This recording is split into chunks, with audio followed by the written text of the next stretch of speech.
Network is absolute. Hello, everyone, and welcome back into the GSMC Fantasy Sports Podcast. Hope you all enjoyed the first two segments, but our third segment of the day here, we're transitioning a little bit from Monday Night Football and talking about the waiver wire to my positional rankings that I'm going to be continuing throughout the week. Starting off today, though, with our running backs. A lot of interesting guys to talk about. The four I've compiled are four guys who all are in very interesting situation.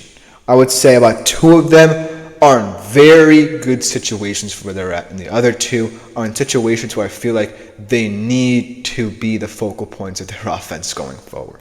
With that being said, let's just get right into it. Let me know what you think in the comments if you have any along the way. Starting off, my first running back. This is a guy who was on the bye, is in a weird situation this season. Someone who I wasn't very hopeful about coming into the season, but now I kind of feel like I'm imploring to have more of a say in this offense, and that is Devon Achane going up against the Bucs this week.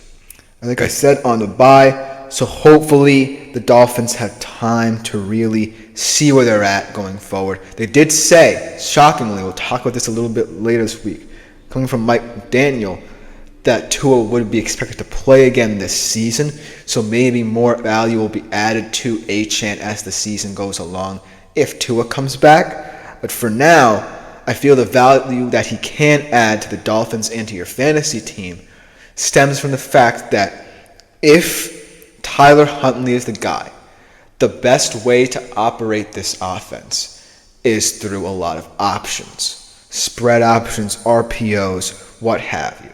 Because it best utilizes the traits that make Achane so special in the first place, and it opens up a lot of avenues for Tyler Huntley to just be more comfortable and effective in the system.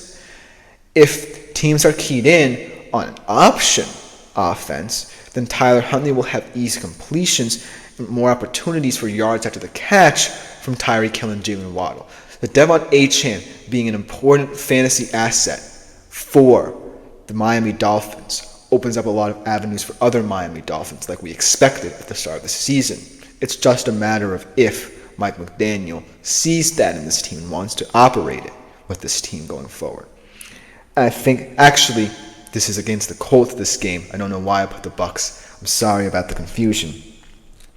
But this feels like the game they can utilize it. The Colts are just a very weird team we don't know much about, but we do know that their defense is very humdrum middle of the pack, and especially terrible in the run department. So if you want to get a little bit crafty, Mike McDaniel, now is the time, because Devon Achane is too valuable an asset.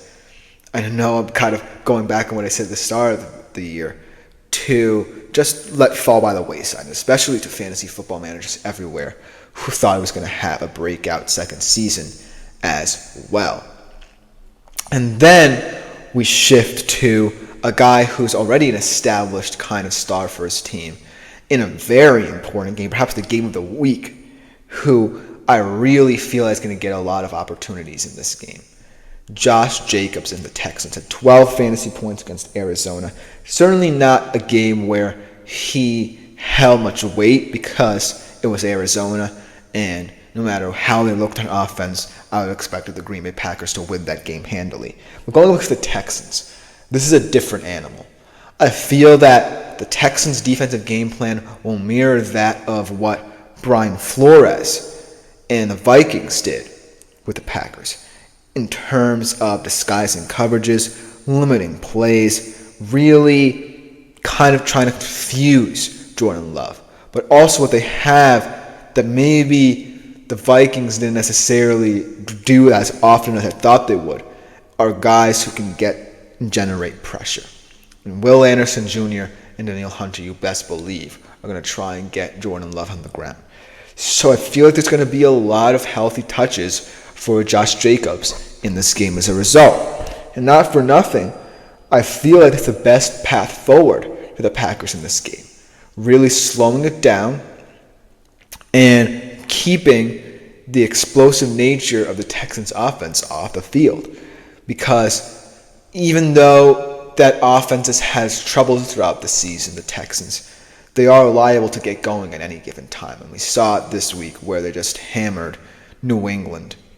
And going into this game, it's definitely going to be a bit of a war of attrition if it gets to that point. So look for Josh Jacobs to be utilized as often as possible to kind of really make their stamp on this game, Green Bay. But that's just my opinion. Let me know what you think in the comments, because this game could be a shootout. And I want it to be because it is the most exciting game on the weekend slate. But I'm just saying that Josh Jacobs could add a lot of value and be the difference maker in this one for the Green Bay Packers. Then the third guy that I'm going to talk about also had actually not a bye week, was actually out this week, but is expected to return this week against the Jags, Ramondre Stevenson. And not for nothing, if he doesn't play and if he does play, it makes a huge difference for how the Patriots can build around Drake May in this schedule, in this slate. Because when Ramondre Stevenson is in the backfield, you know that the Patriots at least have a security blanket where they feel that if Drake May is ever in trouble, they can rely upon Ramondre Stevenson to bail them out. And it's going to be highly contingent on how he looks coming off of this injury that he sustained. But against the Jags defense, you know we're going to get a lot of opportunities to put points on the board. And it's just going to be a matter of settling Drake May in. And as a result, Ramondre Stevenson, very early in the game, could be getting a lot of touches. And not for nothing, even if the Patriots lose this game, I feel like this will be the best way against a very bad defense to see what the Patriots can do with Drake May. This is the perfect litmus test for anything that happens to him or anything that will happen to him. As Andre, I'm going to address this comment real quick, asking about a trade offer. I got offered DK Metcalf for Garrett Wilson, full PPR. Should I take it? I feel like going forward, I feel like both of these offenses are big question marks at this point. But if I were to guess on who I would say I would trust more and who's looked better, I would say the Seattle offense is going to play a little better than we expect. And they're going to have to because they have a tougher slate going forward than New York.